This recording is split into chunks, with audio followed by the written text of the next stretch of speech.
اعوذ باللہ السمیع العلیم من الشیطان الرجیم بسم اللہ الرحمن الرحیم رب ادخلنی مدخل صدق واخرجنی مخرج صدق واجعل لی من لدنک سلطانا نصیرا سبحان ربک رب العزت عما یصفون وسلام علی المرسلین والحمد للہ رب العالمین۔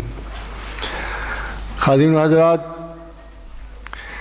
موضوع کچھ ایسا ہے کہ تعلیمات مذہبیہ کا اثر ہماری زندگی پہ کتنا ہے، ہمارا طرز عمل کیا ہے، ہونا کیا چاہیے۔ تو میں مختصراً سی ایک بات کرتا ہوں کہ ہم جانتے ہیں، ہم چاہتے ہیں، مگر ہم عمل نہیں کرتے۔ یہ بڑی سادہ سی بات ہے کہ ہم جانتے ہیں کہ ادب عالیہ، اخلاق عالیہ کیا ہے، ہم چاہتے ہیں کہ اس پہ عمل کریں، مگر وہ کیا تساہل ہے، کیا فریب ذات ہے، کیا کمی ہے، کیا بیشی ہے۔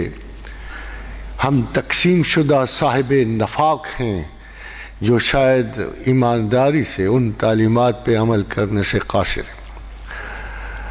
حاضرین حضرات، ایک بہت امپورٹنٹ بات جو میرے اپنے ذہن میں آتی ہے جب میں مسلمانوں کا اخلاق، ان کی تعلیمات دیکھتا ہوں، ایک بڑے عجیب و غریب سا میرے دل میں تاثر نکلتا ہے کہ ہماری تمام تہذیب اخلاقی اور ذہنی تربیت ساری کی ساری محبت رسول پہ ہے صلی اللہ علیہ وسلم۔ اگر ہمیں اپنے اللہ کا تو اتنا زیادہ پتہ نہیں، غیاب میں جا کر اس نے حجاب پہن لیا، مگر جو ہمارے سامنے ہے، جو وجود رحمت للعالمین ہے، جب اللہ نے چاہا کہ اپنی رحمت کو تھوڑا بہت ثبوت و مخلوق کو دوں تو اسے مجسم کر کے محمد رسول اللہ کی شکل میں دیا۔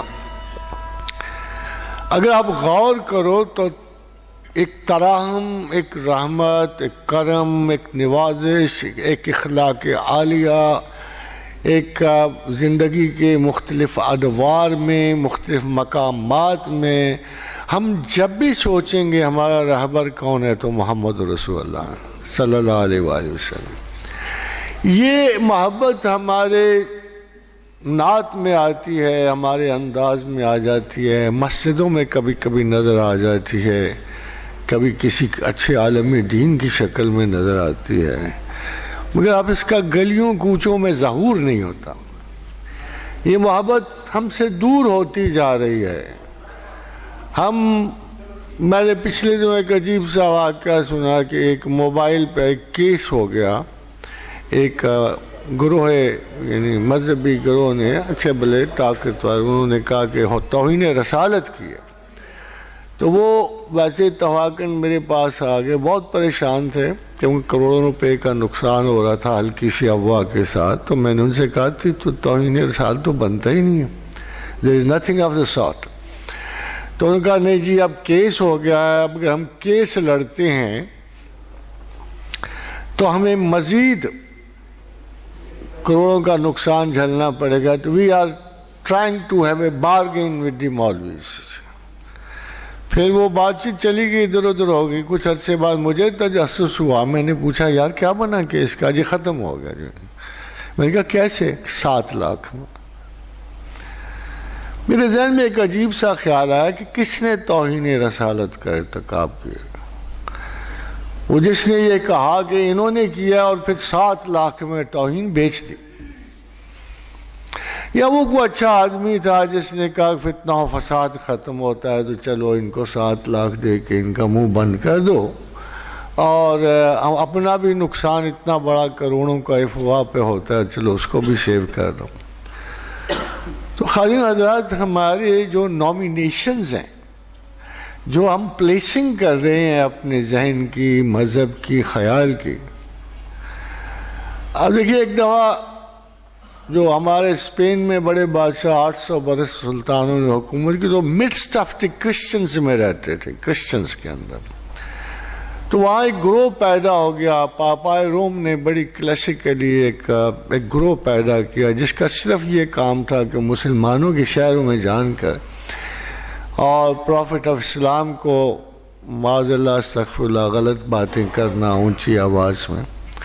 وہ لوگ آتے تھے، آ کے کسی بھی مسلمانوں کے اشبیلیہ، مرثیہ، المریہ، تلیتلا، غرناطہ، کسی بھی بڑے شہر میں جو مسلمانوں کی حکمرانی میں تھا، وہاں جا کے پروفٹ پہ ناجائز اور فضول قسم کی گفتگو شروع کر دیتے. وہ پکڑے جاتے تھے. ظاہر حکومت مسلمانوں کی تھی. مگر دیکھیے کہ اتنی لمبی تاریخ میں کوئی پنشمنٹ نہیں ہوئی. پکڑے جاتے تھے، ان سے کہا جاتا تھا، ان کو سونگا سانگا جاتا تھا. جب کہا ہے کہ انہوں نے نشہ وشہ نہیں کیا، پھر ان سے کہا جاتا اچھا مزید بکواس نہ کرنا، چلو بھاگ جاؤ. وہ پھر آتے تھے، پھر کرتے تھے. پھر بادشاہ وقت کے سامنے کیس جاتا تھا تو بادشاہ کیا کرتا تھا، ناصر وغیرہ ان کو پکڑ کے کسی جگہ قید میں بند کر دیتے تھے کچھ عرصہ کے لیے. مقصد اس کا عجیب و غریب تھا. اس سارے یہ 200 سال چلتا رہا. مقصد بڑا عجیب و غریب تھا. اس وقت بھی لوگ اللہ کے رسول سے بڑی محبت کرتے تھے صلی اللہ علیہ وآلہ وسلم. اس وقت کا بھی مسلمان کہ عاشق رسول خدا تھا جیسے آج ہے، اس وقت بھی تھا. ہوتا یہ تھا کہ ان کی مرضی یہ تھی کہ یہ مسلمان طیش میں آ کر، غصے میں آ کر کسی کو قتل کر، وہ لاش اٹھائیں، اٹلی اور فرانس جائیں، جرمنی جائیں، اس شہید کو پیش کریں، یورپ کو مسلمانوں کے خلاف اکٹھا کریں، ایک بڑی جنگ و جدل ہو جس میں perhaps someday the Muslims could be defeated. 800 برس تو 1000 سال بڑی حکومت ہوتی. جب سے طارق بن زیاد گئے اترے کہ ہر ملک ملک ماست کہ ملک خدا ماست، کہ سارا ملک ہمارا ہے، جو ہمارے اللہ کا وہ ہمارا ہے. اس وقت کے مسلمانوں کا عقیدہ یہ تھا کہ جو ہمارے اللہ کا وہ ہمارا ہے. ہر ملک ملک ماست، چونکہ ہر ملک ملک خدا ہے اس لیے ہمارا بھی ہے. تو کبھی وہ فرانس میں جا کے حملہ ہو رہی ہے، تولون اور سینٹرل فرانس تک پہنچ کے جنوبی فرانس کو فتح کر لیا. کبھی وہ اٹلی جا کے 6 مہینے قبضہ کر کے بیٹھ رہے کیونکہ لوگ کم تھے، سپاہی کم تھے، اسی طرح چھوڑ کے آگے خراج خروج لے کے آگے. اٹلی کے ساتھ ایک بہت بڑا پروینس تھا سسلی کا، گھومتے پھرتے خاندان غالبہ کے قاضی اسد بن فرات کے وہاں پورے 200 سال حکومت کر کے واپس آ گئے. جب کمزور ہوئے تو واپس آ گئے. حکومتوں کے غلبے یہ بات اسٹیبلش نہیں کرتی، مگر ایک چیز ضرور اسٹیبلش کرتی. وہ کیا کہ ریجنالڈ والیے کرک نے ایک دفعہ قافلے پہ حملہ کیا مسلمانوں کو، اس میں صلاح الدین کی بھانجی بھی تھی. تو اس نے کہا ڈر، تو اس نے کہا آج تو محمد کے خدا کو بھی بلا لے تو آج تو نہیں بچ سکتے. آج تو نے جس کا، اس نے کہا واہ محمدہ. جب اس خاتون میں محترم پر حملہ ہوا ان لوگوں نے کہ کرسچنز نے، تو اس نے اونچی آواز میں کہا واہ محمدہ، یا محمد مدد کو آؤ. تو اس نے ریجنالڈ نے کہا آج محمد کیا تو محمد کا خدا بھی تمہیں نہیں بچا سکتا. تو میٹر واز رپورٹڈ ٹو سلطان صلاح الدین ایوبی. تو سلطان نے کہا کہ اس نے میرے پیغمبر کی توہین کی. تو اس نے قسم کھائی کہ اگر اللہ مجھے موقع دے گا کہ اس کو میں اپنے ہاتھ سے قتل کروں. خادم حضرات وقت گیا 2 4 10 سال. رچرڈ دی لائن ہارٹڈ ادھر سے رچرڈ شیر دل آ گیا. 132 پرنس اکٹھے ہوئے اور جنگ شروع ہوئی. سلطان صلاح الدین پیچھے ہٹتا ہوا وادی ہتین تک انہیں لایا اور اس کے بعد 40,000 نائٹس وہاں قتل ہوئے. 32 پکڑے گئے، ان میں سے ریجنالڈ بھی تھا. تو اس وقت کچھ ایسی حالت تھی کہ نائٹس جو گرتے تھے صحرا میں وہ کہتے تھے قتل کر لو پہلے پانی کا گھونٹ دے دو. وہ پیاس کا یہ عالم تھا مرد. تو سخت پیاسی آئے تو بادشاہ نے حکم دیا سلطان صلاح الدین کہ ان کو پانی پلاؤ. تو جب پانی پلایا تو اس نے کہا مگر اس کو نہیں پلانا، ریجینالڈ کو نہیں پلانا۔ تو وہ پانی پلاتے ہوئے بالڈوین جو تھا وہ یروشلم کا بادشاہ، اس نے جلدی میں پانی اس کو بھی دے دیا۔ خادم حضرات پانی اس کو کیوں دے دیا؟ اس کی وجہ تھی عرب کی یا مسلمان عربوں کی ایک ٹریڈیشن تھی کہ جسے پانی پلاتے تھے اس کی جان نہیں لیتے تھے، تو اسے جلدی سے پانی اسے دے دیا۔ تو سلطان صلاح الدین دیکھ رہے تھے، کہا نہیں اس کو پانی میں نے نہیں دیا، میں نے نہیں اس کو پانی دیا۔ تو اسے بڑا زور مارا فرانس کے بادشاہ نے کہ جی اپنا آپ قائل تو ہو آپ کی ٹریڈیشن۔ انہوں نے کہا نہیں اس کو میں نے پانی نہیں دیا، کیونکہ اس کو قتل کرنے کی اپنے ہاتھوں سے میں نے قسم کھائی ہے، اور وہ اس وجہ سے کہ اس نے میرے پیغمبر کی توہین کی ہوئی ہے۔ So he killed him۔ تو ڈر گئے باقی بادشاہ، خوف زدہ ہو گئے۔ تو ان کے خوف کو دیکھ کے تو سلطان صلاح الدین نے کہا سنو، بادشاہ بادشاہوں کو قتل نہیں کیا کرتے، میں تمہاری عزت کروں گا، تمہیں رسپیکٹ کروں گا، تمہیں احترام سے رکھوں گا، مگر اس شخص نے میرے پیغمبر کی توہین کی تھی اور میں نے قسم کھائی تھی اس کو ہاتھ سے قتل کرنے۔ خادم حضرات اگر کسی بھی بڑے مقامات پہ چلے جائے، جیسے حاجیوں کا ایک جہاز راڈرک نے رستے میں پکڑا اور مسلمان حاجیوں کو قتل کیا، اتفاق سے وہاں بھی کچھ حاجیوں نے آواز دی واہ محمد۔ حیرانی کی بات ہے کہ اور دیکھ لیجئے کہ جتنی بڑی بڑی جنگوں میں جتنی آوازیں ملتی رہیں، کسی نے یا اللہ کم کہا، پراپر چینل سے گئے ہیں لوگ، دیوار پراپر چینل سے گئے۔ واللہ موتی وانا قاسمن، اللہ تو عطا کرنے والا ہے، دینے والا ہے، فتح والا ہے، سب کچھ والا ہے، مگر جو پراپر چینل تھا نا تو دونوں مقامات پہ حاجیوں نے ایک ہی آواز دی۔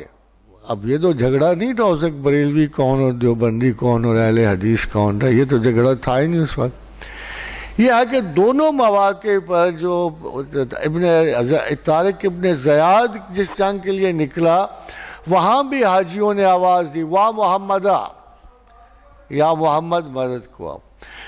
ادھر بھی ریجینالڈ نے جب قتل کیا تو سلطان کی اس بھانجی نے یہی آواز دی واہ محمد، یا رسول اللہ مدد کو آپ، اور دونوں مرتبہ انہوں نے گستاخی کی۔ راڈرک نے بھی، ادھر طارق بن زیاد اترا، ادھر سلطان صلاح الدین ایوبی اترا۔ میں بتانا آپ کو یہ چاہتا ہوں کہ محمد اتنے شامل ہیں نا رگو پائے میں، ہماری روح میں، ہماری زندگی میں، ہمارے آداب میں، ہمارے اخلاق میں، ہماری سوچوں میں، رگے گلو میں، رگے جا میں، وہ ہر جگہ موجود ہیں۔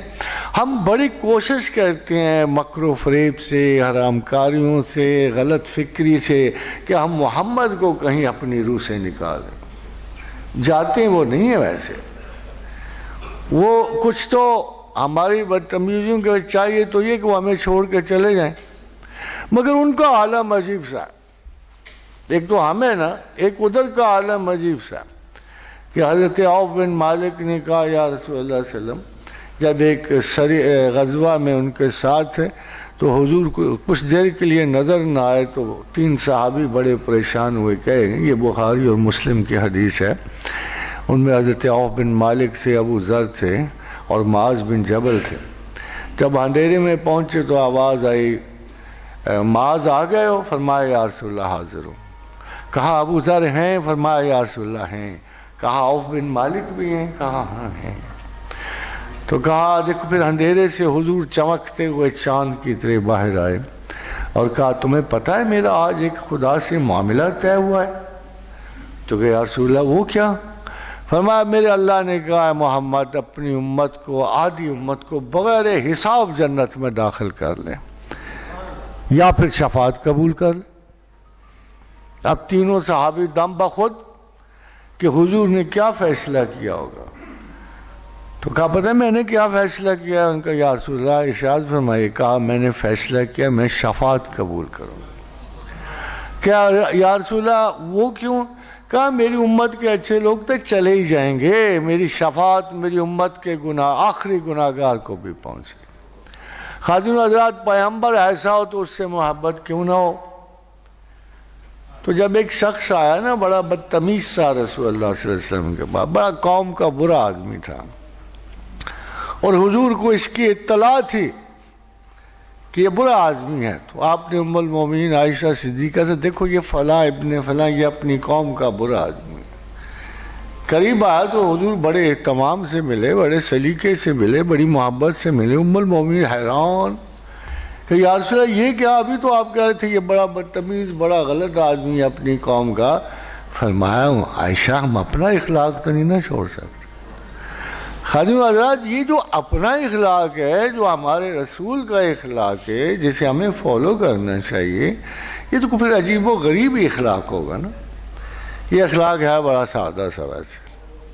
اللہ کے رسول کا ارشاد کہ اللہ کو صرف 2 عادتیں پسند ہیں، صرف 2، اچھی بات کرنا اور کھانا کھلانا۔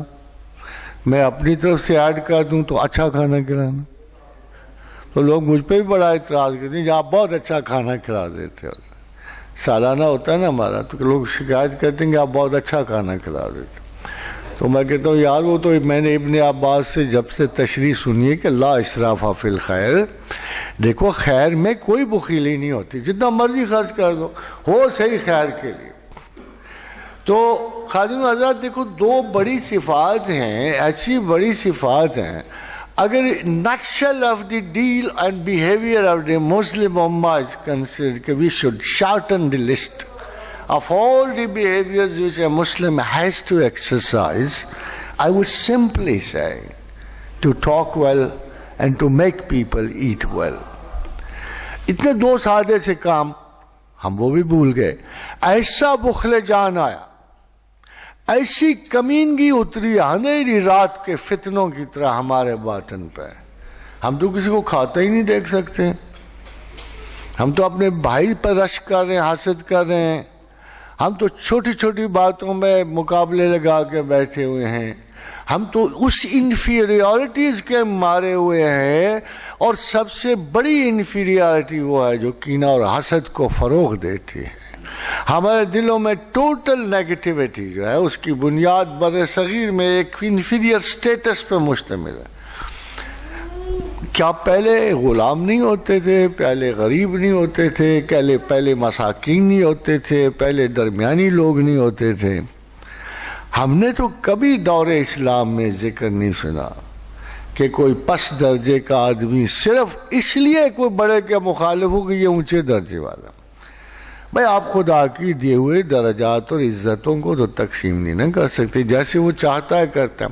اور چلو یار سارے کے سارے بھی اگر گورنر لگ جاؤ، سارے کے سارے بادشاہ چاہے ایک ایک اینٹ کے لگ جاؤ، آپ کے دماغ تو ایک جیسے نہیں نہ ہوتے۔ یہ تو آپ کو بھی پتا ہے، وہ ایک بہت بڑے کمیونسٹ لیڈر نے کہا تھا یار خدا ماننے کو تو کوئی دل نہیں کرتا، ہاں ہم تو کہتے ہیں ایکول اپورچونٹیز ہوں، ایکول سٹیٹس ہوں، ایکول ریگارڈ ہو سب کی، مگر اب اس کو کیا کریں کہ 2-4 چیزیں ہمارے بس میں ہی نہیں ہیں۔ نمبر 1 پیدائش ہمارے بس میں نہیں۔ اگر ایک بورژوازی بچہ جو ہے بورژوا کے گھر پیدا ہو گیا، ایک امیر بچہ امیر کے گھر پیدا ہو گیا، غریب بچہ تو ہماری تو اس پہ بندش نہیں ہو سکتی۔ سوری ٹو سے کہ ان کے پیچھے ہمارا کنٹرول نہیں ہے کہ ہم کو خدا کو کہیں کہ ہر بچے کو امیر گھر میں پیدا کر، یہ نہیں ہوتا۔ We have no such controls over such a thing. پھر انجام پہ بھی کوئی کنٹرول نہیں ہے، کس نے کہاں جانا ہے، کدھر اس کی قبر ہونی ہے، کہاں مرنا ہے، یہ دونوں اینڈز ہمارے قبضے میں نہیں ہے، یہ 2 اینڈز نہیں ہیں، اور اوپر سے اور بڑا ایک اینڈ قبضے میں نہیں ہے کہ کس کا دماغ کتنا چھوٹا ہے، کتنا بڑا ہے، کوئی کس قابل ہے، کتنی ذہانتیں ہیں، یہ جو تقسیم ہے ہمارے بس کی نہیں ہے۔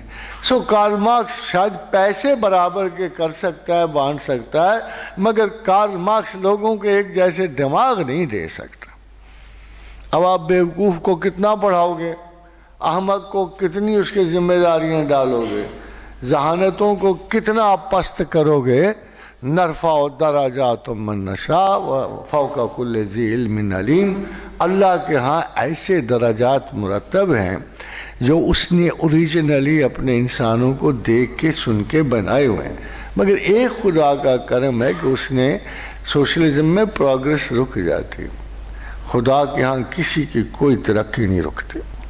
خاتم حضرات ایک دفعہ میں بڑا حیران ہوا، میں پوسٹ گریجویٹ ہوں، اچھا بڑا انگریزی کا، وہ بھی 64 کا، جب انگریزی بڑی مشکل سے ہوتی تھی اور بڑا نفیس۔ تو ایک دفعہ میں برتن لینے گیا ایک دکان کے اوپر، وہ برتن جب لے رہا تھا میں تو مجھے لگا کہ اس کی آواز مجھے نہیں سمجھ آ رہی نا۔ میں نے کہا امیر رئیس آدمی، بہت بڑا مال ٹکا ہوا ادھر، اس کو دیکھ کے رشک آتا تھا، قارون کا کزن ہی لگتا تھا، زیادہ نہیں۔ تو میں نے کہا یار کتنے کی ہیں؟ اس کی آواز ہی نہیں آئی اس کی مجھے۔ میں اور قریب ہوا، پھر آواز نہیں آئی، یا آئی تو کوئی گڑبڑ سی۔ تو اس کے ساتھ والے نے کہا جی بس یہ مرفوع العقل ہے۔ اس نے مجھے کہا پروفیسر صاحب یہ مرفوع العقل ہے اور مرفوع الزبان بھی ہے، کہ نہ اس کی زبان حق لاتی ہے اور عقل زیرو ہے۔ تو میں نے کہا یہ اسی کا حق ہے، تھا اسی کا۔ میں نے کہا اللہ میاں تو بھی طنز کرنے میں ماہر ہے ویسے۔ بھئی خدا کا یعنی آپ حساب دیکھو، اگر تو میں یہ کہوں کہ کسی شخص کا دماغ نہیں ہے تو میں اللہ سے پوچھتا ہوں تو نے دماغ کمزور کیوں کر دیا اس کا؟ آپ پیدائشی بچے، لولے لنگڑے، یہ وہ۔ تو میرے دل میں بھی سوال اٹھتا ہے، میں بھی بندگان خدا خلق کے ساتھ ہوں، اگر خلق میں سے ایک عضو کو گھبراہٹ ہوگی مجھے بھی ہوگی، کسی کو پریشانی ہوگی مجھے، میں نہ چاہوں، خود غرضی اپنی جگہ پہ ہے، نیگلیکٹ اپنی جگہ پہ ہے، مگر احساس انسانیت پہ تو نہیں نہ جاتا۔ میں نے اور کس جگہ جا کے اپنے آپ کو انسان ثابت کرنا ہے؟ تو میں سوچتا ہوں کہ اللہ تو نے کیا کیا؟ تو آگے سے جواب ملتا ہے ان کا کون سا میں نے حساب رکھا؟ تو یہ میرے خیال ان کا حساب ہی کوئی نہیں، یہ تو سیدھے سادھے جو مرضی کریں، جس کا کرائیٹیریا آف مائنڈ ہی سیٹ نہیں ہے اس پہ حساب کون سا ہے؟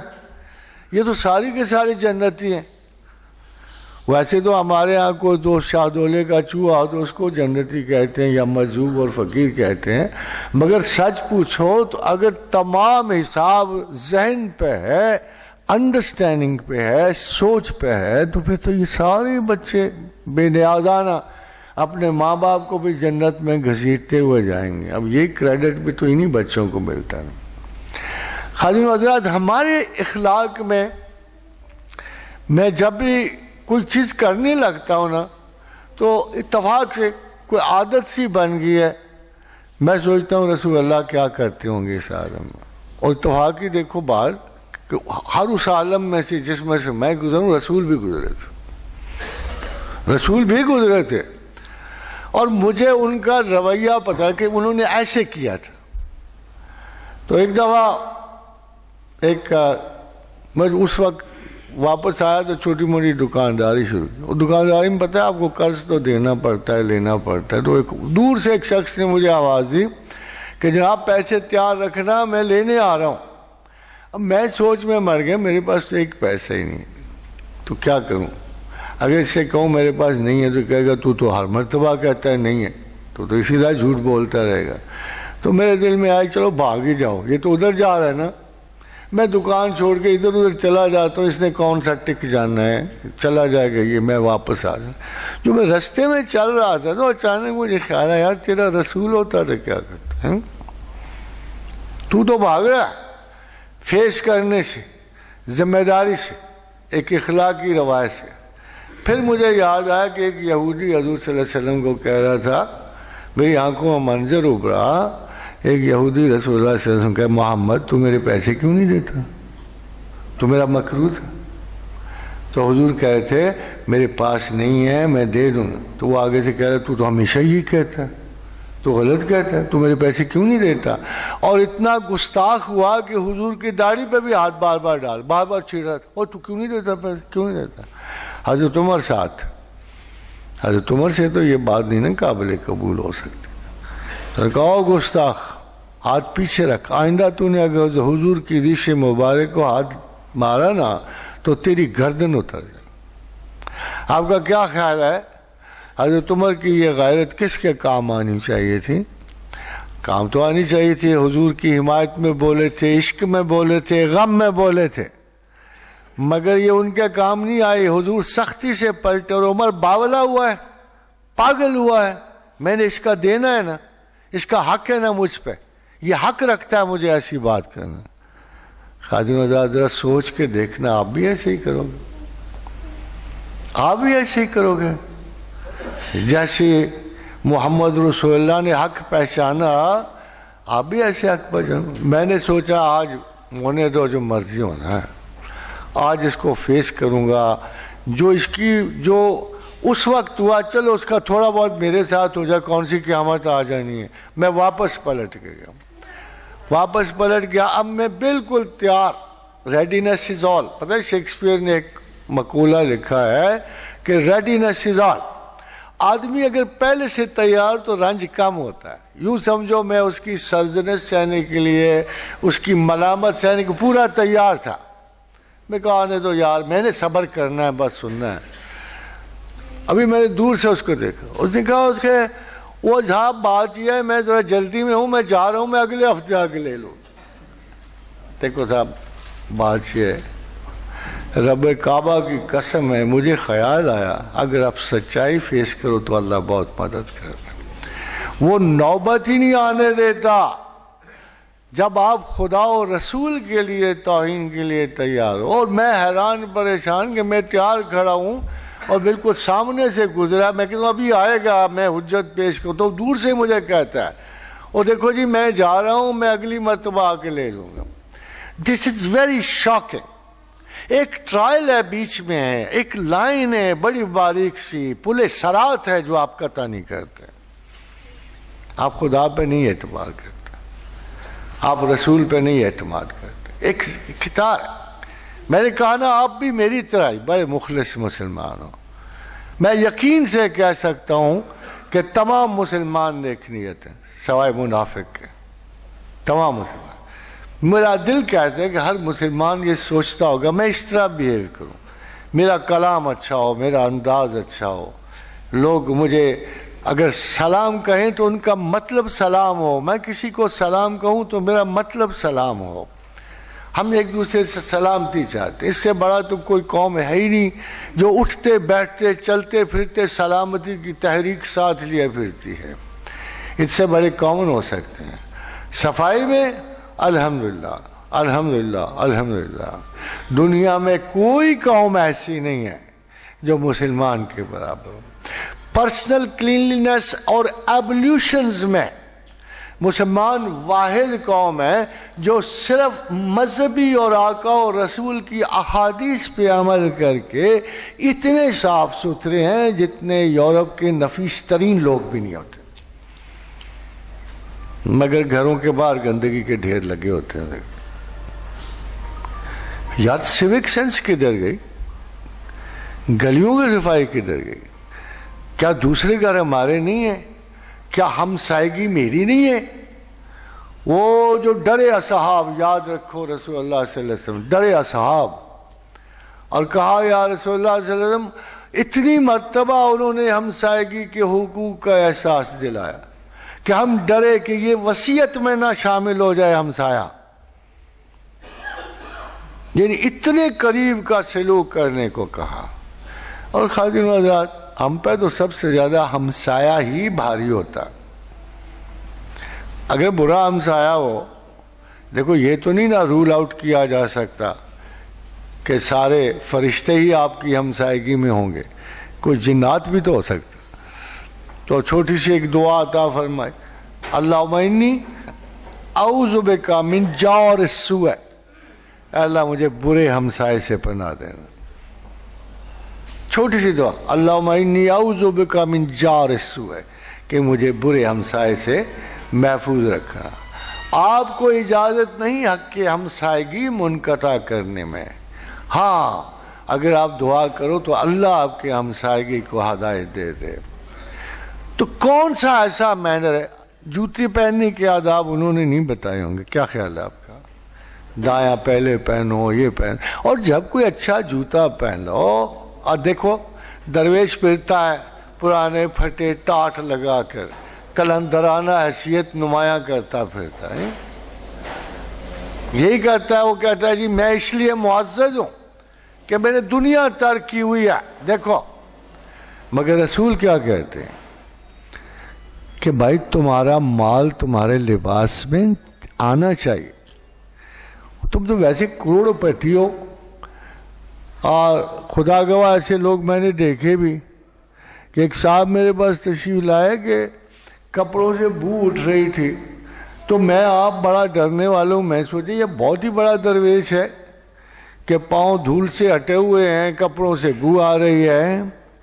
اور ساتھ جو صاحب آئے انہوں نے کہا کہ یہ 99 کروڑ کے مالک ہیں. بس میں بینک مینیجر ساتھ تھا نا, اسے کوئی تصدیق چاہیے تھی. تو انہوں نے کہا یہ مجھ سے لڑ رہا ہے کہ میرے تو پورا 1 ارب ہونا چاہیے تھا, یہ 99 کروڑ کیوں ہے. تو میں نے اس کا حال دیکھا تو میں نے کہا اس کے بچوں کا کیا حال ہے. کہنے کہ دونوں پاگل ہیں, انگلینڈ میں تھے. میں نے کہا بالکل صحیح ہے. یہ اتنا بخیل انسان ہے کہ جس کے لباس سے یہ ظاہر ہوتا ہے کہ یہ گلیوں کا مانگنے والا ہے, یہ اتنا رچ ہو کر اس کے کسی چیز سے خدا کا فضل نہیں ٹپک رہا, کسی چیز سے خدا کی رحمت کا شعور اس میں نہیں جاگ رہا. اس نے بچوں کو بھی ایسا رکھا ہوگا اور وہ ری ایکشن میں پاگل ہو گئے ہوں گے. اور وہ ہو چکے تھے, 2 بچے تھے, دونوں پاگل. خادم حضرات, سلیقے سے رہنا, اپنی زندگی سنوارنا, احتیاط سے بات کرنی, خام خواہ دوسروں پہ گمان نہ کر. بس اپنی زندگی کے چھوٹے چھوٹے واقعات سے میں سبق سیکھتا رہتا ہوں. اللہ کرے آپ بھی سیکھو. کوئی جماعت کے تھے, ایک صاحب میرے بڑے دوست تھے, وہ جماعت کے لیڈر بھی تھے. تو میں ویسے ہنسنا کھیلنا تو آپ کو پتہ جاری رہتا ہے. میں مسلمان تھا, وہ جماعت کے تھے, تو ہوتا رہا نا, آپس میں لگی رہتی ہے. وہ بھائی بات یہ ہے کہ میں ہمیشہ آپ کو مسلمان ہی کہا. انہوں نے ہمیشہ اپنے آپ کو جماعت اسلامی کا کہا. تو میں یہ تو نہیں کہتا وہ مسلمان نہیں تھے, مگر میں ڈکلیئرڈ مسلمان تھا, وہ ڈکلیئرڈ جماعت کے تھے. تو ویسے ہی میرے ہاتھ میں تسبیح تھی. اب تسبیح میں بڑے مزے کی بات ہے کہ بدگمانی کے رنگ بڑے ہوتے ہیں. شروع میں جب میں نے تسبیح پکڑی نا تو میں چھپا کے کیا کرتا تھا. بہت کرنی ہوتی تھی, کہاں تک چھپاتا, ہر وقت ہاتھ کبھی اس جیب میں چھپا ہوا, کبھی ادھر رکھ کے تسبیح ہو رہی. میں نے کہا یار کیا فراڈ ہے, آخر میں کس سے ڈرتا ہوں. مجھے خیال آیا کہ میں پبلک اوپینین سے ڈرتا ہوں. اب پبلک اوپینین 2 قسم کی تھی. ایک اوپینین یہ بڑا نیک آدمی ہے, اس سے میں بڑا ڈرتا تھا. میں کہا اگر خدا نے خواستہ اس نے مجھے کچھ زیادہ نیک آدمی سمجھ لیا پھر تو بڑا خطرہ ہوگا. اب دیکھو عموماً خواتین آتی نا سامنے اور میں ادھر سے گزرا ہوتا, میں تصویر چھپا لیا کرتا, ان کو نہ پتہ لگے کہ میں کوئی نیک آدمی. بڑا برا لگتا ہے نا, آبویسلی. اب جب اگلوں پر امپریشن چلا جائے کہ یہ نیک آدمی ہے تو پھر آپ نیک نہ نکلیں تو کتنی بڑی واہیات بات ہوگی, ہے جی. تو ہم اپنے احساس کو, لوگ آتے ہیں نا بڑے بڑے, تو انہوں نے کہا دیکھو جی, اچھا مردوں کا رویہ تھوڑا سا ڈیفرنٹ تھا, خواتین کا تو عالم ہی عجیب و غریب ہے. ہوا میں سننے نے کوئی ادھر بندہ بیٹھا ہوا ہے, پورا شہر چل پڑتا ہے ادھر. وہ اشتیاق میں میرا خیال ہم سے زیادہ کیوریس ہوتے ہیں. ان کے تجسس کا عجیب عالم ہے. ان کو پتہ لگنا چاہیے کہ کوئی پیر فقیر کہیں موجود ہے یا کوئی آسیب موجود ہے. ان کی ایکسائٹمنٹ انہیں وہاں تک لے جاتی ہے. اب مردوں کا سنو, وہ جو آپ سے میں واقعہ بیان, میں تسبیح کرتے کرتے مسجد کی سیڑھیاں چڑھ رہا تھا. تو میرے وہی دوست سامنے سے راجہ صاحب نے کہا, کہنے پروفیسر صاحب ایک کو مکرو فریب کدوں بند ہوئے گا. میں چپ کرنا ہوا. میں نے کہا کون سا کریے تسبیح والا. تو میں بھی رک گیا. ڈیبیٹر تو شروع کا تھا, بات تو نہیں آیا. میں نے کہا دیکھو رائے صاحب بڑی غلطی کر گئے ہو آپ. کہنے کا کیوں؟ میں نے کہا دیکھو میں مسلمان ہوں اور تم نے مجھ پہ بدگمانی کی ہے. اگر یہ تو تسبیح اصلی ہے تو پھر تو تم نے گناہ کیا ہے, تم نے طنز کیا خدا کے بندے پر. اور اگر نقلی ہے تو بھی تم نے بدگمانی کی. تم دونوں طرف سے خسارے میں ہو. تو بدگمانی آخر سوچو تھے اب کرتے کیا ہو. تسبیح باہر ہے, لوگ مجھے متقی سمجھیں. تسبیح اندر ہے, کہ لوگ ڈسکور کر کے مجھے متقی سمجھے، ہے نا؟ دونوں طرف خطا، دونوں طرف۔ اب بڑے بڑے میں کہتا ہوں یار ہوا کیا ہے تمہیں؟ آخر کب تک تمہیں پبلک اوپینین اسی طرح برباد کرتی رہے گی؟ جس کو غصہ آتا ہے اس کو غصہ نہیں مارنا ہوتا، اس کو اس چیز کو مارنا ہے جس کی وجہ سے غصہ آتا ہے۔ غصہ نتیجہ ہوتا ہے فرسٹریشن کا، انفیریورٹی کا، اریٹیشن کا، سٹمک ڈسٹربنسز کا۔ غصہ ریزلٹ ہے۔ لوگ آتے ہیں جی ہمیں غصہ بہت آتا ہے، میں کہتا ہوں تم غصہ کسی چیز سے آتا ہوگا نا، ہم نے تو وہ ایٹیچیوڈ دیکھنا ہے جس سے غصہ آتا ہے۔ اسی طرح خواتین و حضرات، یہ سارا نفاق اور سارے تقوی کی جو خیالات ہیں یہ دراصل پبلک اوپینین سے ابھرتے ہیں۔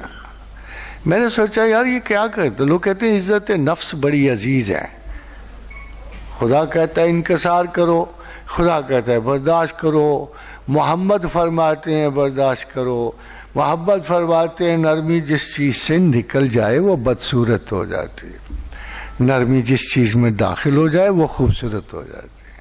وہ تو حسن کا رنگ بتا رہے ہیں، معیار بتا رہے ہیں کہ کسی بھی صورت میں کوئی تلخی جو ہے تمہارے حسن انسانیت کو آلودہ کر دے گی۔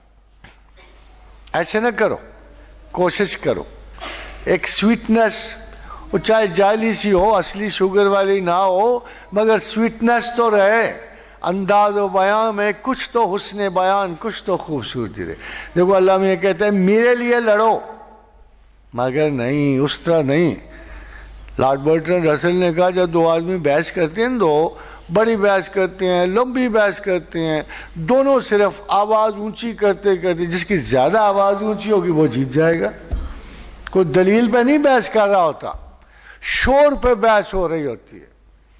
میں نے کئی دفعہ بحث کرتے ان مساکین کو دیکھا جن کی آواز ذرا لو تھی نا، وہ بیچارے بے بسی سے چیخ رہے ہوتے کیوں اللہ نے ہمارا گلا بڑا نہ کیا، وہ چیخ رہے ہوتے ہیں، کیونکہ بہرحال ایک بات کنفرمڈ ہے کہ بحث اور تمہیس میں جس کی آواز زیادہ اونچی ہے وہی جیتے گا۔ مگر خادم حضرات اصولاً ہمیں یہ پتہ ہونا چاہیے کہ ہمارے بلاکس لگے ہوئے کہاں۔ میں کہیں پیدا ہو جاؤں، اگر آپ تاریخ عالم دیکھیں تو کم از کم پیدائش کسی کے لیے المیہ نہیں تھی۔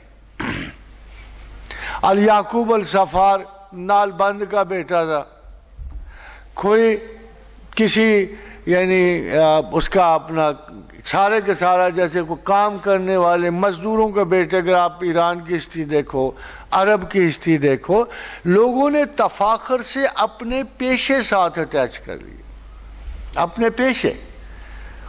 جب کوئی چھوٹا سا پیشہ ور بڑا ہوتا ہے نا تو اس کو خیال ہوتا ہے اللہ نے مجھے عزت بخشی ہے، تو وہ جان بوجھ کر اپنا پیشہ ساتھ لے لیتا تاکہ اس کو خدا کا شکر کر کے بتائے لوگوں کو کہ کوئی ذات کا ہلکا اور کوئی بڑا نہیں ہے، کوئی چھوٹا کوئی بڑا نہیں ہے۔ یہ تفاخرات صرف ایک سوشل سیٹ اپ میں زندہ ہوتے ہیں اور دوسرے سوشل سیٹ اپ میں مر جاتے ہیں۔ لکیلی perhaps let's see، اگر آپ دیکھو اخلاقی روایات میں کہاں فرق ہے۔ یورپ میں نے کبھی نہیں سنا کہ جی اس بچے کی اس بچے سے شادی نہیں ہو سکتی، میں نے نہیں سنا۔ ایک جگہ ہوتا ہے فرق، صرف یورپ صرف ایک ڈفرنس آف اوپینین رکھتا ہے کہ کم پیسے والے کی زیادہ پیسے والوں سے نہیں ہوتی۔ ذات پات نہیں میں نے دیکھی، سرمایہ داری کے ڈفرنس دیکھتے ہیں، مگر اتنے سخت نہیں ہے کہ کوئی بڑے سرمایہ دار کی بیٹی جو ہے کسی چھوٹے سے مزدور سے شادی نہ کر سکے، ایسا نہیں دیکھا گیا۔ مگر ذات پات والی کوئی قسم نہیں دیکھی۔ ہاں جہاں پاکستانی موجود ہے وہاں بہت ہے۔ ایک بڑے لطیفے کی آپ کو بات، ایک خاتون آگے کہنے لگی 4 بیٹیاں ہیں، ایک ہندو کے ساتھ انوالو ہو گئی ہے، ایک کرسچن کے ساتھ انوالو ہو گئی ہے، ایک فلاں کے ساتھ ہو گئی ہے، تو یہ تو بڑا ظلم ہو جائے گا، ہم تو مارے جائیں گے، دین جائے گا۔ میں نے کہا اچھا ٹھیک ہے، ان کو لے کے آنا۔ بڑے مزے کا واقعہ آپ کو تھا. میں کھانا کھا تندر کا میں سادہ سے ہی اسی طرح جیسے بیٹھا ہوتا ہوں. I wasn't prepared even to see them. تو لڑکیاں جب گزری ساری انگلینڈ سے آئی تھی تو میرے درمیان میں ہمارے اور تھی تو باہر سے وہ کہہ تھی our mother has brought us to another cheat. سمجھے گی کہ دیکھو آگے بھی لے کے گئی ہوگی نا کسی نہ کسی کے پاس. تو جب میرے پاس آئی تو میں اندر تھا اور درمیان میں آؤٹ پڑی تھی, باہر سے لڑکیاں گزرتے ہوئے کہا look here our mother has brought us to another cheat. یہ ہماری ماں ہمیں کسی اور فراڈ کے پاس لے آئی ہے. مجھے بڑی سچی بات ہے, مجھے ہنسی آئی. I was delighted to see یار کوئی فرینک امپریشن میرے بارے میں بھی تو آیا ہی ہے نا آخر. بس جب بیٹھ گئے تو میں نے اس کا who are you, اس کا کیا مطلب, میں کہا you British, you Pakistani, who are you. تو اب لڑکیوں کے پاس تھوڑا سا کنفیوژن تھا, کہنا وہ چاہتی تھی کہ we are born in England and we are British. میں نے کہا دیکھو تمہاری تو آئی ڈی کوئی نہیں ہے, میں تمہیں کس ملک کا باشندہ سمجھوں, کون سمجھوں, تم پلے ادھر ہو بڑے ادھر ہو. اگر میں تمہیں پاکستان کی ٹریڈیشن دوں تو کیا بتاؤں گا کہ تم واقعی اس پہ عمل کرو, تم نے رہنا ہی نہیں ادھر. ہاں ایک فرق ہے کہ میں کہوں تم مسلمان ہو, تمہیں اسلام کی کچھ ویلیوز کا خیال ادھر بھی رکھنا ادھر بھی رکھنا. چلتے چلتے بات یہاں تک پہنچی کہ all those girls absolutely changed. There's so much change کہ جی انہوں نے مجھ سے تسبیح لی. خاتون رضا بڑے مزے کی بات, آگے تھوڑا سا ٹوٹا کہ جب تسبیح لی نا تو انہوں نے obviously ان کی ماں نے دوپٹے پہنوائے ہوئے تھے نا, تو انہوں نے دوپٹے کی نوک میں نا تسبیح باندھی. Then I laughed for وہ بھی حیران ہوئی کہ ہنس کیوں رہا ہے, بڑا آسان ہے کیونکہ لے کے نا وہ پرزا سا تسبیح والا, تو اور تو جگہ نہیں تھی نا تسبیح کے نکر میں باندھ لیا سے. تو میں بہت ہنسا, تو انہوں نے کہا why are you laughing. میں کہا میں اس لیے کہ اب مجھے پتہ لگ لے تم کہاں کی ہو, تم پٹھوہار کی ہو. کہ کم از کم اور بات سے کوئی کنفرم ہوئی نہ ہوئی ہو, یہ جو طریقہ ہے نا پلو میں پرچی باندھنے والا, یہ تمہیں ادھر سے ہی ملا ہے. And I'm totally convinced. اور میں نے کہا دیکھو ہمارے مدینہ میں لوگ کہا کرتے تھے, مدینہ کہ اگر مذہب سیکھنا ہے نا تو مدینے کی بوڑھیوں سے سیکھ. جب عورتیں تھوڑی جاتی ہیں پوسٹ دیئر پروکریٹو پیریڈ آگے جاتی ہیں, جب ان کو تھوڑی آزادی ملتی ہے اور پھر ان کو اپنے خدا و رسول کی طرف سے معاونت ملتی ہے, تو اتنی پرہیزگار نکلتی ہیں, اتنی زیادہ.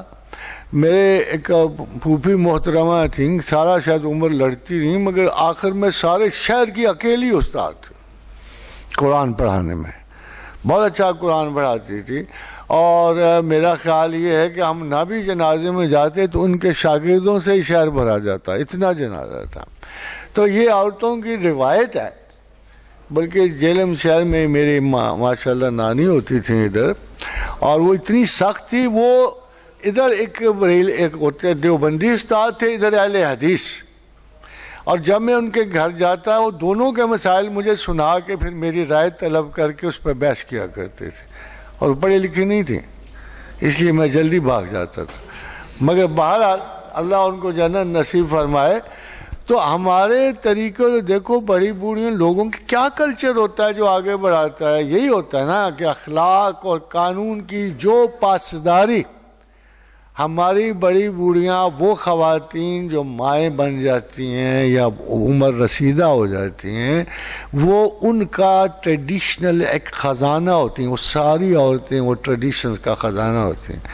Slowly and gradually they create a culture, اور وہ ایک سوسائٹی کو جنم دیتی ہیں اخلاق. all we want is کہ خدا کرے کہ ہماری عورتیں بجائے کسی جدید فیشن کے اور بے راہ روی کے ٹریڈیشنز کے اور ماڈرن ہونے کے, اپنی تہذیب کے وہ قیمتی اور خوبصورت ترین اصول محفوظ رکھیں جو بعد میں اپنے بڑھاپے کے, چلو اس وقت تو نہ سی, اس وقت ان کا بھی ٹائم ہے ذرا شوشا کا, مگر جب بوڑھی ہوں بڑی ہوں تو اپنے بچوں تک وہ ٹریڈیشنز پہنچا دیں جو ام المومنین عائشہ صدیقہ سے ان کو ملی،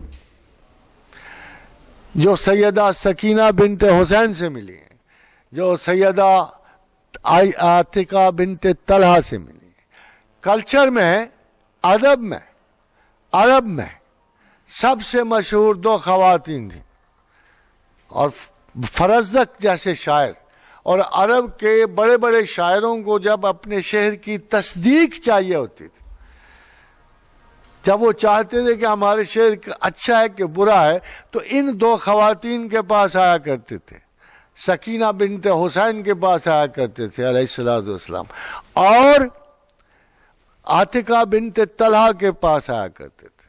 اور یہ وہ 2 محترم خواتین ہیں کہ جن کا ذکر جو ہے یہ عرب کے ادب میں، لطافت میں اور کلچر میں بار بار آیا ہے۔ They were fashionables، کسی مذہب میں فیشن حرام نہیں، عرانیت اور فیشن ایک چیز نہیں ہے، فیشن میں بڑی جدت ہے۔ میں ادھر سے گزر تو سڑک سے ہو کے پتہ لگا سب سے زیادہ رش کھاڑی پہ پڑا ہوا ہے، اور میں کہا کھاڑی پہ کیوں، یا کھدر پہ رش پڑا، اور تھوڑا سا اندر جا کے دیکھا نا تو پتہ لگا جناب ایسے رنگا رنگ، ایسے ملبوسات کھدڑ میں انہوں نے بنا کے لپیٹے ہوئے تھے۔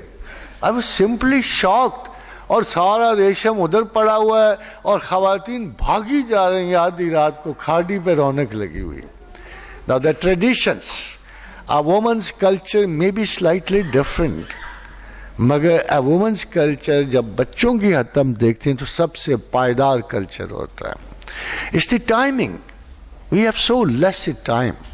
جہاں مرد ایکسٹرنل لائف میں صداقت، امانت، دیانت، جرت اور اخلاقی روایت قائم کر رہا ہوتا ہے، وہاں بیسک سچائیاں خواتین اپنے گھروں میں اپنے بچوں کو دے رہی ہوتی ہیں۔ And the children are very sensitive, یہ تھرڈ پارٹی ہے۔ اخلاق اور کلچر کی اس تعلیم میں children are a third party. یہ بڑی حساس مخلوق ہے خواتین و حضرات، بڑی حساس مخلوق ہے۔ اگر کسی کو یہ شبہ ہو کہ آپ کا بچہ آپ کی بات نہیں سن رہا، یا سویا پڑا ہے، یا کان لپیٹ کے گزرا ہو، تو کبھی اس پہ اعتبار نہ کرنا۔ وہ ہمہ وقت اپنی سینسز میں الرٹ ہوتا ہے اور اپنے باپ اور ماں دونوں پر ایٹ اے ٹائم غور کر رہا ہوتا ہے، وہ ایک ایک چیز چن رہا ہوتا ہے اس کردار کی اس پلیٹوں میں سے۔ never ever be you see so compromising with the children۔ یہ بچوں کے ہیڈ ایکس، یہ بیماریاں، یہ بہانہ سازیاں، یہ اگریشن سارے کے سارے آپ کے کلچرل ایٹیچیوڈ کی پیداوار ہوتی ہیں۔ They are the third party, ان کو آپ نہیں دھوکہ دے سکتے ہو۔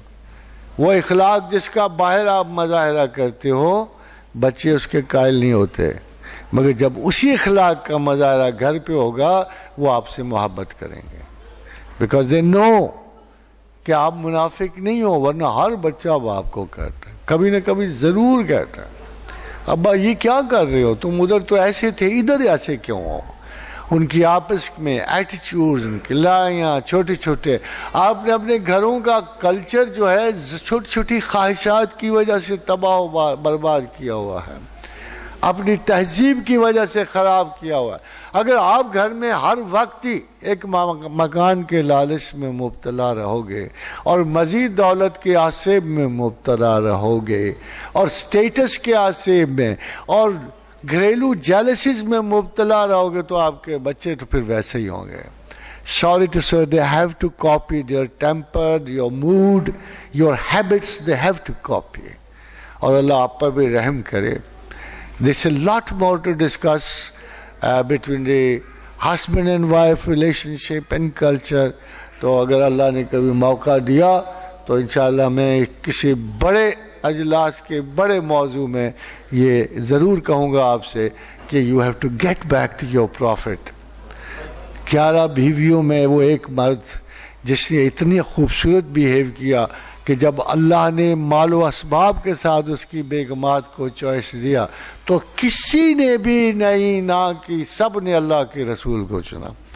کیا خوبصورتی ہوگی اس کردار میں، کیا کلاسیفائڈ کلچر ہوگا اللہ کے رسول کا کہ سب نے اپنے آقا کو پسند کیا، مگر وہ ان کے آقا نہیں، not only he was there husband also, انہوں نے ہسبینڈری کے رول دیے، انہوں نے بیگمات نے اپنی بیہیویئر کے رول دیے۔ ہماری ٹریڈیشن بہت عمدہ، بہت اعلیٰ ہے، ہم قرآن سے کیوں کوٹ کرتے ہیں، اپنی اپنی غرض کی اصول کیوں کوٹ کرتے ہیں؟ چاہیے تو یہ ایک جج مقرر کرو، اس سے پوچھو، ہسبینڈ پوچھو تو صحیح نا کہ ہم عورتوں کے بارے میں اللہ نے مرد کو کیا حکم دیے، پھر یہ بھی پوچھے کہ عورتوں کو مردوں کے بارے میں اللہ نے کیا حکم دیے۔ وہ بیچ میں جج تو رکھتے ہی نہیں، ہر کوئی اپنے اپنے مقصد کی آیت کوٹ کر رہا ہوتا ہے۔ This one of the reason. اور سب سے بڑی دیکھو بدقسمتی جو اللہ کہتا ہے، ہر جگہ حساب رکھو، ہر جگہ میجرز رکھو۔ میں نے آج تک کسی باپ کو، نیک ترین مقدس ترین باپ کو وصیت کے رول نہیں لکھتے دیکھا۔ ہمارے خاندان میں بہن بھائیوں میں اجاڑ پڑی ہوتی ہے، بربادیاں پڑی ہوتی ہیں، جائیدادوں کے مسئلے پہ یہ تنازع سارے کس لیے اٹھتے ہیں؟ بڑے نوازی ہیں ماں باپ، بڑے ہی نیک ہیں ان کے بزرگ باپ، مگر آخری دم تک کوئی وصیت نامہ خدا اور رسول کے مطابق نہیں لکھا جاتا، اور اس کے بعد نسلوں ان کے بیٹے آپس میں لڑتی ہیں، بیٹیاں لڑتی ہیں، فساد ہوتے ہیں۔ How can you go out of the rule of the prophet؟ سیدھی بات یہ ہے کہ سب کچھ دو چوائس ہیں آپ پاس، یہ سب کچھ ماننا چھوڑ دو، آزاد رہو، مادر پدر آزاد رہو، لیو ایوری تھنگ اسائڈ، مگر اگر ماننا ہے تو صدق کے دل سے مانو۔ ایک آدھ مان لو، چلو نہیں سی ساری۔ آپ کو یاد ہے نا حدیث رسول صلی اللہ علیہ وسلم، جب پوچھا گیا یا رسول اللہ ہم اگر کوئی غلطی کریں، فرمایا تم 10 میں سے ایک بھی غلطی کرو گے تو حساب ہوگا، مگر زمانہ آخر میں وہ لوگ آئیں گے کہ اگر 10 میں سے ایک بات بھی مانیں گے تو ثواب ہوگا۔ دیکھو فائدہ تمہیں بڑا ہے، ایج ایڈوانٹیج ہے، ٹائم ایڈوانٹیج ہے۔ اللہ کرے آپ کو ہمیں ایک آدھ حسن اخلاق نصیب ہو جائے، ایک آدھ ورچوس کنٹینوٹی نصیب ہو جائے، ایک آدھ تربیت رسول کے تحت ایک آدھ معاملے میں اچھائی نصیب ہو جائے۔ اللہ ہم پہ رحم کرے، آپ پر رحم کرے۔ وما علینا الا البلاغ۔ Thank you, thanks.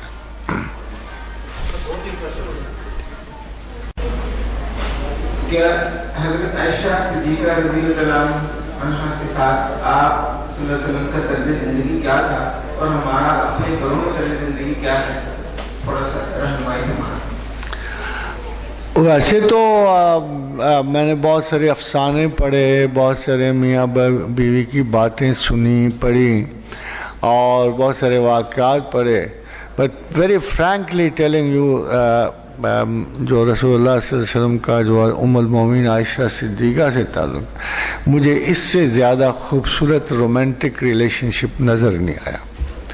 میں ہمیشہ دیکھتا ہوں کہ جی ایک اچھا اس کے پیچھے ایک بیک گراؤنڈ تھا۔ ام المومنین عائشہ صدیقہ کی شادی سے پہلے بھی اس گھر میں صرف ذکر رسول ہی ہوتا تھا، یعنی رخصتی سے پہلے بھی، رخصتی سے کے بعد بھی تو ذکر رسول ہی ہوتا تھا، اور باپ بھی ہر وقت اللہ کے رسول پہ درودی پڑھتے رہتے ہوں گے، بھائی بھی۔ حضرت ابوبکر صدیق کا وہ خاندان تھا کہ جس کی ساری زندہ پشتیں مسلمان ہیں۔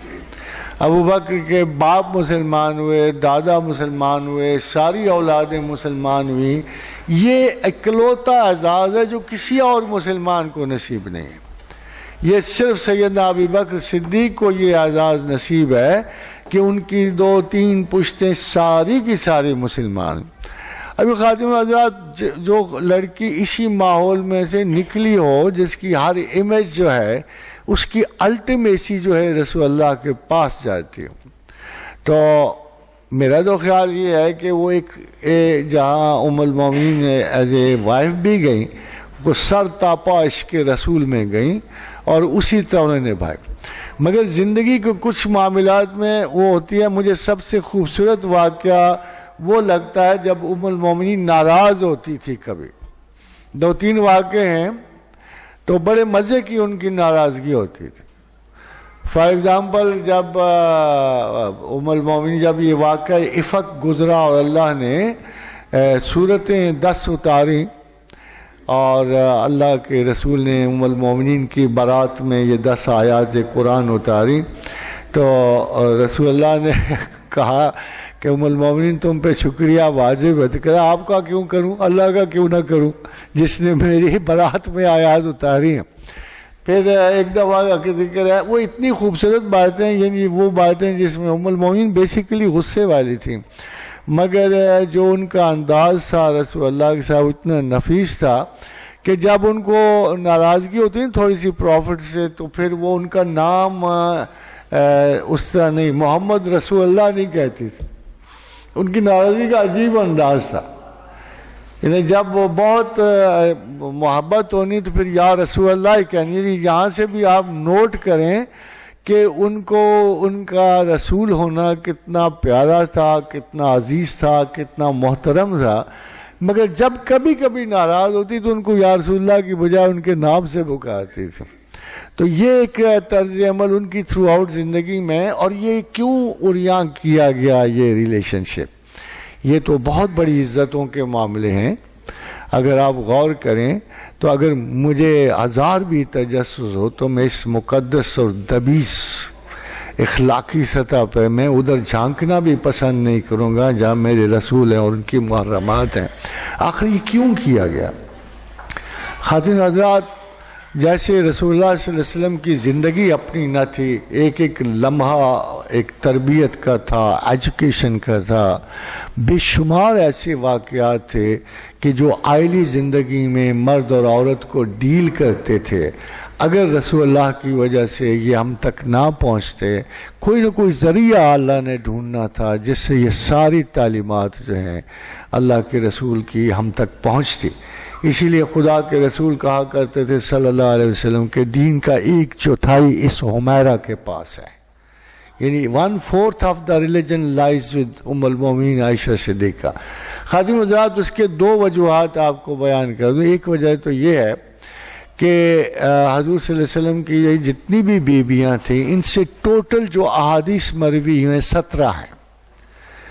کوئی انہیں انکلوڈ سیدہ فاطمہ رضی اللہ تعالی عنہا, رسول اللہ صلی اللہ علیہ وسلم پر ساری خواتین کی جو احادیث ہیں وہ 17 ہیں, اس سے زیادہ نہیں ہے. سیکنڈلی, سب سے بڑی امپورٹنٹ بات یہ ہے کہ یہ روایت کرتے ہوئے جو رسول اللہ کی جو آئلی زندگی جو ابھی ہماری خواتین کے پاس ہیں جن کو ہم بالکل نہیں جانتے, بہت سارے مرد جو ہیں ان آئلی مسائل کو نہیں جانتے کہ جو عورتوں کو درپیش ہوتے ہیں, وہ سارے کے سارے ام المومنین سے روایت ہیں. صرف اور صرف ام المومنین عائشہ صدیقہ سے 3000 حدیث مروی ہے, بلکہ اس سے زیادہ. یعنی جہاں باقی تمام خواتین سے صرف 17 احادیث کی روایت ہے, حضرت ام المومنین سے 3000 حدیث کی روایت ہے.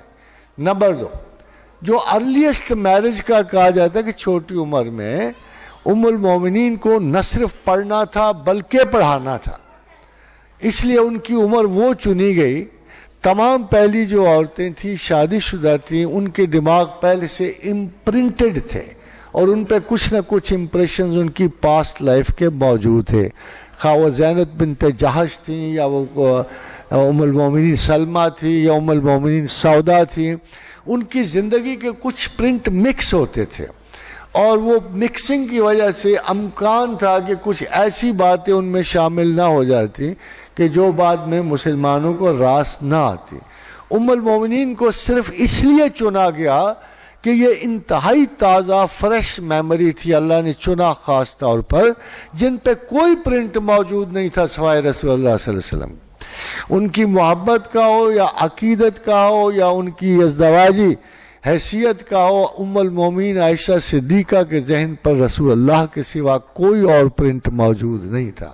اس وجہ سے جب حضور صلی اللہ علیہ وسلم کی ایک حدیث ہے, رپورٹ کی، انہوں نے فرمایا مجھے جبریل نے عائشہ تمہیں ایک ریشمی پارچے پہ دکھایا نوزائیدہ بچے کی شکل میں، اور میں نے دل میں کہا کہ میں نے اس بچی کا کیا کرنا ہے؟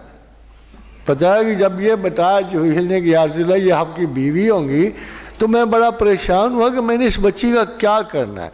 پھر میں نے کہا کہ اگر اللہ کو یہی منظور ہے تو میں کیا کر سکتا، تو رسول تھے، ان کو تو ہر چیز اللہ کے مطابق کرنی تھی، مگر ام المومنین کی پیدائش اور شادی کی شکل میں اللہ کا رسول کا صرف ڈیزائن شادی کا نہیں تھا، بلکہ الہامی تعلیم، اخلاقی تعلیم اور آئلی زندگی کے تمام بیشتر اقوال جو ام المومنین سے ہمیں ٹرانسفر ہوئے ہیں وہ 3000 حدیثوں کی شکل میں ہے، اور وہ آج بھی سلامت ہیں۔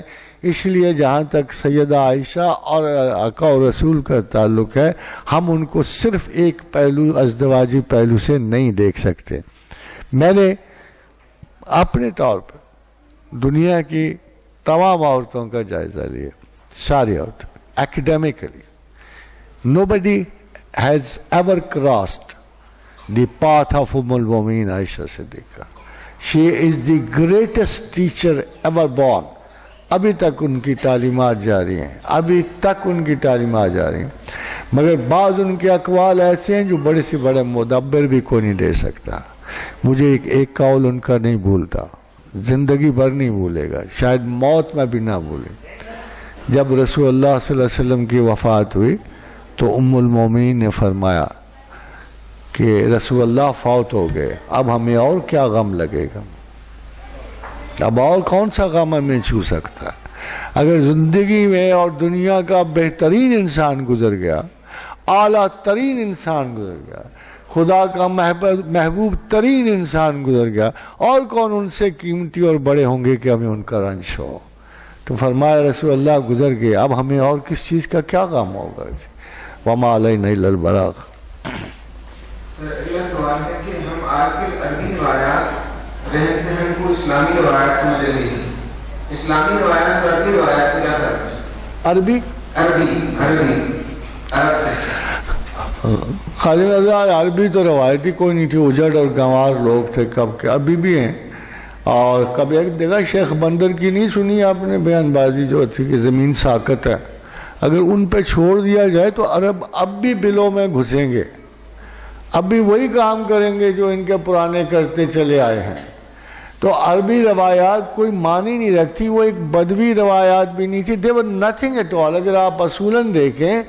مگر یہ بات میں آپ کو ضرور کہوں گا کہ اللہ نے اس قوم کو، یہ اللہ کے رسول کی قوم ہے، ان سے بہتر ہمیں کوئی عزیز نہیں ہے، مگر جس کام کے لیے خدا نے ان کو چنا وہ 2 بڑی خصلتیں تھیں، ایک یہ مہمان نواز تھے اور ایک یہ موت سے نہیں ڈرتے تھے۔ یہ 2 صفات اب بھی عربوں میں موجود، اب بھی بڑے سے بڑا بادشاہ عرب بھی اپنے مہمان کو اپنے ہاتھ سے کھلاتا ہے، اور یہ بہت بڑی صفات ہیں۔ اللہ نے ان کو جنراسٹی، اصل میں خدا خست سے بہت نفرت کرتا ہے۔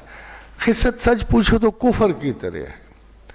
اگر میں یہ کہوں نا کل کیا کھاؤں گا تو میں لٹرلی میں نے کفر ہی کیا، لیکن مجھے خدا پہ اعتبار نہیں رہا، کل پہ اعتبار نہیں رہا، میرا کوئی مالک نہیں رہا، میرا آقا کوئی نہیں رہا، مجھے فکر رہی تو وَأُحْضِرَتُ الْأَنفُسُ الشُّحَّ، تمام جانوں کو اللہ نے بخل جان پہ جمع کیا۔ مگر بخل جان سے نجات کون پاتا ہے؟ یہ ذرا بڑی امپورٹنٹ چیز ہے۔ یہ ٹھیک ہے اللہ نے زندگی کے سروائیول کو ہر انسان میں مقدم رکھا، ہم اس کے لیے جیتے ہیں، ہم زندگی کے لیے جیتے ہیں، بڑے سے بڑے حادثات سے نکل آتے ہیں، مگر ہم مرنے کو تیار نہیں ہوتے۔ مرنا سب سے بڑا خوف ہے، زندہ رہنا سب سے بڑی جد و جہد ہے۔ سو ہم زندہ رہنے کی کوشش کرتے ہیں۔ اب وہ جب خدا نے اتنی بڑی ہمیں جد و جہد دے دی جینے کے لیے، زندہ رہنے کے لیے، تو سب سے بڑا انعام ہی اس پر قابو پانے کا رکھا، اور وہ شہید کا رکھا۔ وَلَا تَقُولُوا لِمَنْ يُقْتَلُ فِي سَبِيلِ اللَّهِ أَمْوَاتٌ بَلْ أَحْيَاءٌ۔ دیکھیں اس میں راز یہ ہے کہ جس شخص نے اپنی زندگی سب سے بڑی جبلت کو خدا کے لیے قربان کیا، خدا نے اسے موت کے بعد نہیں، زندگی میں ہی زندہ کر دیا دوبارہ. اس پر سے وہ خوف مرنے کا ہٹا دیا. وہ قبر میں بھی زندہ، وہ آگے بھی زندہ. تو ایک مولوی صاحب سے کسی نے پوچھا، میر حسن ان کا نام تھا، تو ہم تو ویسے کہیں سے بھی اچھی بات ملے چن لیا کرتے. ان سے کسی نے پوچھا کہ اللہ نے جو یہ کہا تو یہ روح مرتی ہے کہ جسم کی زندہ ہوتا ہے کہ روح زندہ ہوتی ہے؟ جب یہ کلمہ پڑھا وَلَا تَقُولُوا لِمَنْ يُقْتَلُ فِي سَبِيلِ اللَّهِ أَمْوَاتٌ، تو اس نے سوال کیا کہ مولوی صاحب کون سی چیز زندہ ہوتی ہے؟ جسم زندہ ہوتا ہے قبر میں کہ روح زندہ ہوتی ہے؟ تو مولوی صاحب نے کہا بات سنو، مرتا کون ہے؟ مرتا کون ہے؟ جو مرتا ہے وہ زندہ ہوتا ہے نا. تو اگر زندگی میں ہمارا جسم مرتا ہے تو موت کے بعد شہید کا جسم ہی زندہ ہوتا ہے نا. موت، روح تو ویسے ہی نہیں مرتی، نہ زندگی میں نہ موت کے بعد.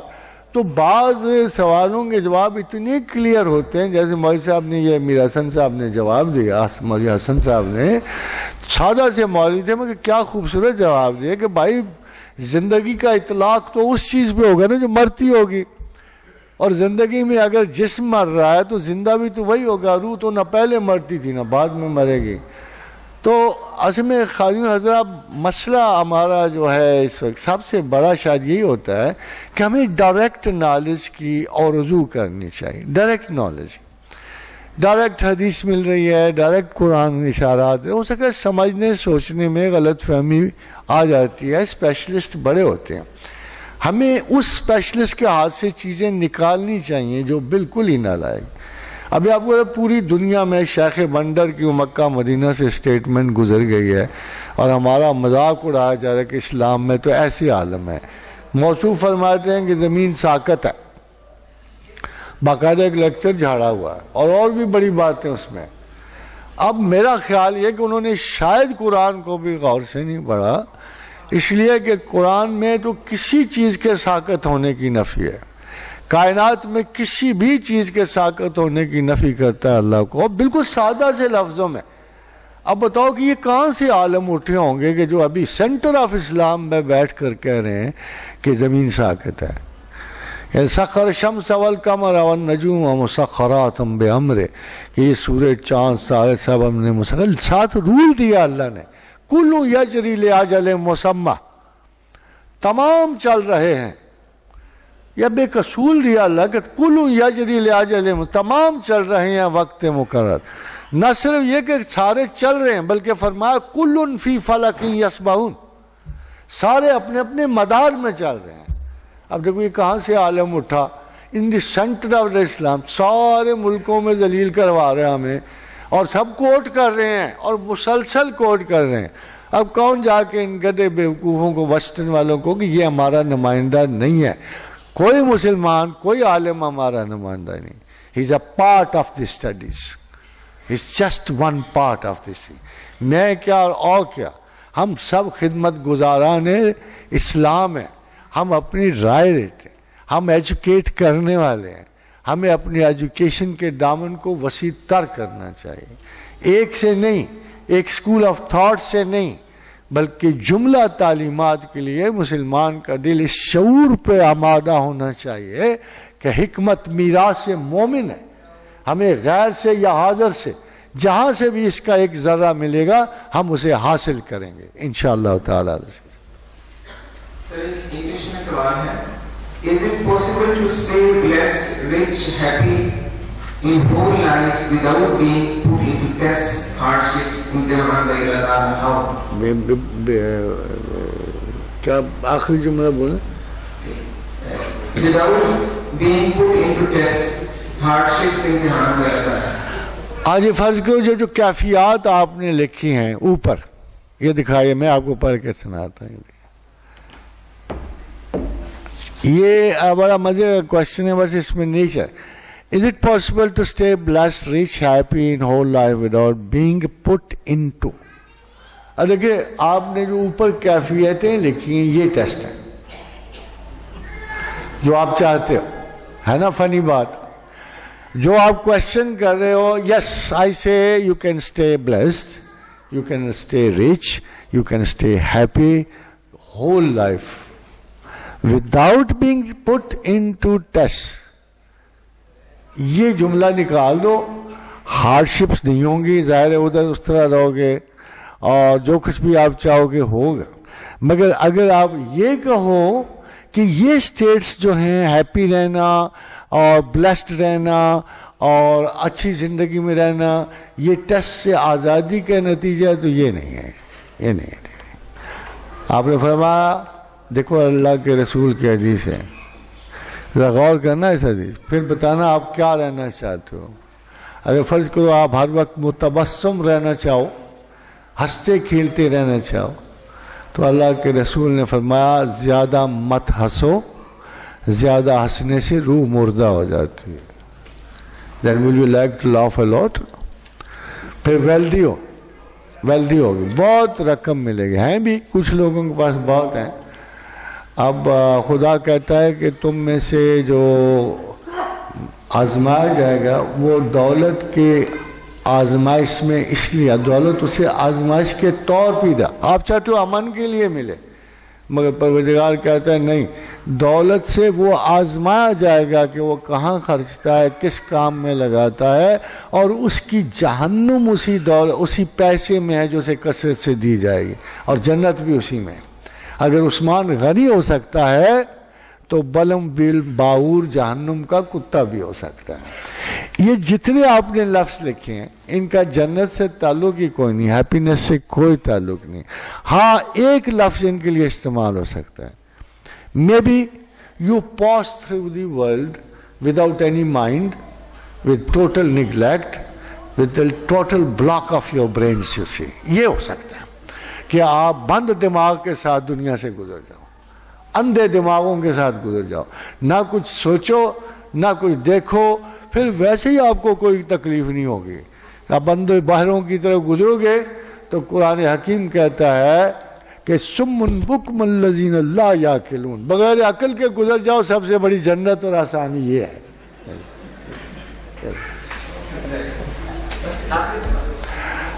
And ladies and gentlemen, thank you very much. May Allah be with you, which I will inshallah keep on meeting. ہمارے لیے جیلم آنا, کھاریاں آنا مشکل تو نہیں ہوتا. ویسے میں نے بڑے بہانے بنائے تھے سخت بارش کے, مگر چلے نہیں ہیں. تو انشاءاللہ تعالی ہماری ملاقات ہوتی رہے گی.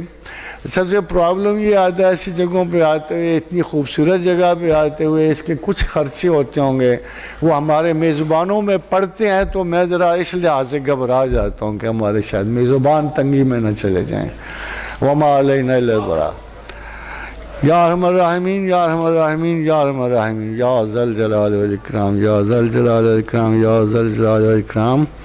لا الہ الا انت سبحانک انی کنت من الظالمین. اللہم انا نسألک بانک انت اللہ الاحد الصمد الذی لم یلد ولم یولد ولم یکن لہ کفوا احد. اللہم انا نسألک بان لک الحمد لا الہ الا انت وحدک لا شریک لک الحنان المنان بدیع السماوات والارض. یا ذا الجلال والاکرام. اللہ لا الہ الا هو الحی القیوم. الف لام میم. اللہ لا الہ الا هو.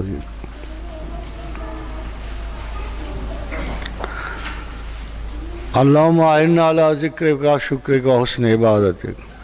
اللہم احسن عاقبتنا فی الامور کلہا واجرنا من خزی الدنیا وعذاب الآخرۃ. اللہم انا نسألک العفو والعافیۃ. اللہم اجعل اوسع رزقک علی عند کبر سنی وانقطاع عمری. اللہم انی اسألک من فضلک و رحمتک فانہ لا یملکہ الا انت. اللہم صلی علی محمد و آل محمد. Thank you so much. Thank you.